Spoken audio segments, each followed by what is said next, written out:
ఆహ్, మనం ఇప్పటికి చాలా సార్లు వస్తా ఉంటది చర్చకి. ఏంటయ్యా అంటే ఆహ్, దళితు బడుగు బలహీన వర్గాలకి వివక్ష పోయిందా? చాలామంది పోయిందని చెప్తా ఉంటారు. నేను చాలా సార్లు చెప్పా. ఇప్పటికీ వివక్ష ఉంది. పూర్తిగా వివక్ష పోలేదు. అసలు ముందు ఈ వివక్ష అన్నటువంటి దానికి కారణం ఇదివరకటి రోజుల్లో ఆర్థిక స్తోమతో లేకపోతే మరొకటో అనేవాళ్ళు. కాదు అనేది ఈ కాలంలో కూడా జరుగుతున్నటువంటి కొన్ని సంఘటనలు తెలుస్తూ ఉంటాయి. ఇప్పుడు కులాంతర వివాహాలు చేసుకుంటున్నటువంటి వాళ్ళు దళిత బడుగు బలహీన వర్గాలను చేసుకుంటున్నటువంటి ఓసీలు ఎంతమంది? అతి పరిమితం. అతి పరిమితం. అత్యంత పరిమితం. అక్కడ కూడా నానా తిప్పలు పెడతారు, నానా హింస పెడతారు. సామాజిక సపోర్ట్ అన్నటువంటి దళిత సామాజిక వర్గానికి సంబంధించి ఆ సామాజిక వర్గం నుంచి వస్తుంది, కానీ ఓసీ సామాజిక వర్గం నుంచి ఆ దళిత యువకుడికి కానీ యువతకు కానీ రావట్లేదు. అది ఇక్కడ గుర్తుపెట్టుకోవాల్సినటువంటి అంశం.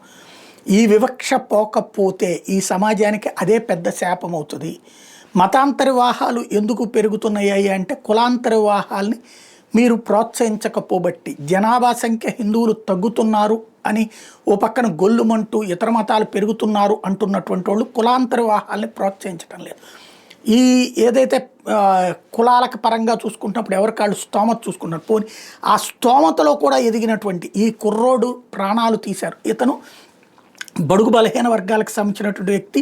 టీసీఎస్ లాంటి ప్రతిష్టాత్మక ఐటీ కంపెనీలో జాబ్ చేస్తూ మొన్ననే ₹1,20,000 ఈ నెల జీతం అతని అకౌంట్లో పడింది. కానీ యూనివర్సిటీ గోల్డ్ మెడలిస్ట్ అయినటువంటి ఆ కుర్రోడు సాఫ్ట్వేర్ ఇంజనీర్గా చిన్న వయసులోనే మంచి జాబ్ సంపాదించి లక్షల్లో జీతం వచ్చినా సరే కేవలం కులరక్కసి కారణంగానే ప్రాణాలు కోల్పోయినటువంటి పరిస్థితి.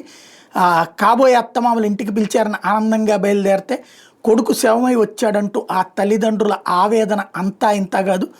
కెవిన్ అనేటటువంటి ఈ బాధితుడికి సంబంధించినటువంటి అంశం ఇప్పుడు పెద్ద చర్చకు వస్తోంది. బడుగు బలహీన వర్గాలు నిలదీస్తున్నటువంటి పాయింట్.